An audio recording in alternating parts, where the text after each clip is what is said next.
Pour donc notre correction du premier exercice, donc eh bien, vous avez en premier lieu à distinguer les charges directes et les charges indirectes. Et bien donc du coup tout ce qui était charge directe, c'est donc les charges directement liées justement donc à ce processus-là de fabrication. Donc vous aviez deux produits bien distincts, mais le tableau que l'on vous a fourni vous a donné aussi des informations bien distinctes par rapport à ces deux produits-là. Quand vous regardez bien, finalement vous aviez tout le début de tableau qui lui était considéré, qui vous donnait des informations sur les charges directes. Donc vous avez tout simplement le coût d'achat, parce que c'est directement lié à chaque produit. Vous aviez tout simplement aussi les charges liées aux ateliers de découpe et d'assemblage. Là encore une fois c'est direct, tout simplement parce que on a bien fait une scission entre les deux dans le tableau, et les informations qui sont données sont bien indépendantes les unes des autres. Donc là pour le coup ce sont également donc des charges directes, et puis les emballages, parce que les emballages ne concernent que un produit ou un autre, donc là encore une fois ce sera donc une charge directe. Pour tout ce qui est charge indirecte, ça va être finalement tout le bas de tableau, c'est-à-dire tout ce qui est donc main d'œuvre, donc les charges de personnel, et donc les dotations aux amortissements aussi qui vous avaient été données, ainsi que les autres charges diverses donc liées à chaque produit.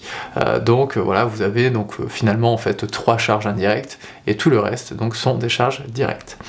Ceci vous permettra pour la question 2 de déterminer le coût de revient pour chacun des deux produits. Pour donc notre deuxième point, vous aviez à calculer le coût de revient pour chacun des bancs, donc le banc en résine et le banc en bois. Donc pour calculer ce coût de revient, finalement, ce qu'il faut faire, c'est bien regarder au niveau des charges indirectes, pour bien faire donc la répartition de toutes les charges indirectes avec donc les unités d'œuvre. Donc tout ce qui est charges directes, celles-ci elles sont assez simples à être calculées, tout simplement parce qu'elles sont liées directement à chaque produit, donc ça on va passer très rapidement dessus, vous arriverez à faire donc les calculs pour chacun des produits. Là où on va mettre le doigt et un petit peu plus appuyer l'explication, ça va être au niveau des charges indirectes. Donc ce que l'on fait, c'est que on va regrouper en fait donc les trois charges indirectes. Donc vous aviez tout simplement la main d'œuvre, ensuite vous aviez les dotations d'amortissement et les autres charges diverses, et là simplement ce que l'on fait c'est que l'on vient additionner donc c'est le montant de ces trois services là. Ok, donc on a 50 000 plus donc 25 000 plus 45 000, donc ça nous fait 120 000. On divise par 3 parce qu'il y a trois charges donc indirectes, ce qui nous donne donc 40 000 euros. Ensuite, sur ces 40 000, finalement, ce que l'on va faire, c'est que l'on va regarder au niveau donc des charges de finition de l'atelier. Tout simplement parce que ces charges de finition de l'atelier, elles mettent en exergue des heures donc de salariés, et là, en fait, ce que l'on va faire, c'est que l'on va mettre en accord ces charges donc de salaire par rapport donc à cet atelier de finition. En lien donc avec nos charges indirectes. Donc c'est ce qui fait le lien, si vous voulez, en fait avec les unités d'œuvre directement.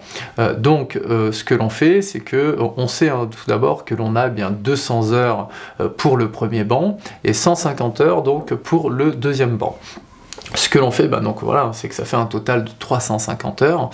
Donc ici, ce que l'on fait, c'est donc 120 000 divisé par 3, parce qu'on a trois charges indirectes, multiplié donc par 200 divisé par 350, puisque ça nous donnera donc le prorata pour le premier banc de 200 heures divisé par 350 heures au total, et donc ce qui nous donne 24 000 euros pour le premier banc.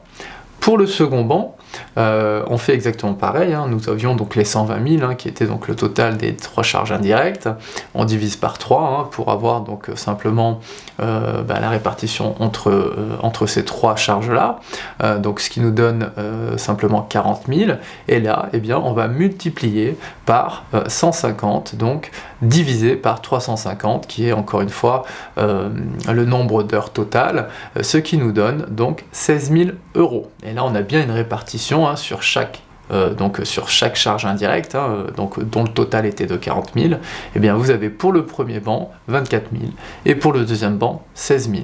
Donc dès que vous avez en fait calculé bien finalement la répartition de ces charges indirectes là, par rapport au premier banc et au deuxième banc, tout ce que vous avez à faire, c'est simplement d'ajouter toutes les charges directes du premier banc, avec donc la somme que l'on vient de calculer pour le premier banc, et toutes les charges directes du deuxième banc en additionnant donc les charges là indirectes que l'on vient de calculer, donc les 16 000. Enfin, donc en dernier point, vous aviez à calculer bien ce prix de vente là, donc une fois que vous voyez on avait donc calculé avec donc les charges indirectes dans notre tableau, enfin c'est surtout celle-ci qu'on avait expliqué pour que vous puissiez les ajouter, puisque les charges directes c'était finalement ni plus ni moins que de l'addition, donc ce qui revenait finalement en fait à un coût de revient complet, donc pour chacun des produits. Alors pour le premier banc, donc en bois, on était sur 116,50 €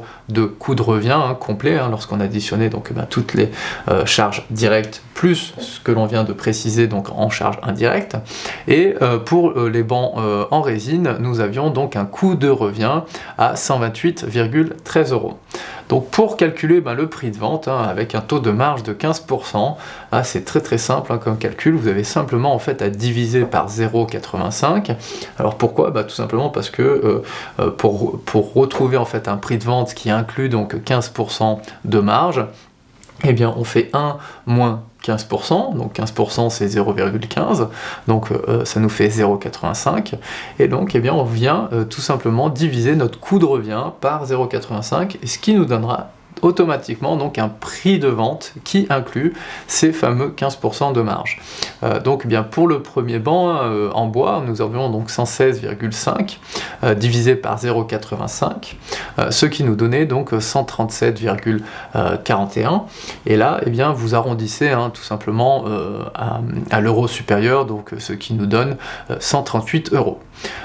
Pour le banc en résine, nous avions donc 128,13 € de coût de revient, donc on divise par 0,85, et là on a donc 144,85 € de prix de vente, donc qui inclut bien nos 15%, ce qui nous donne donc 145 € de prix de vente pour le deuxième produit.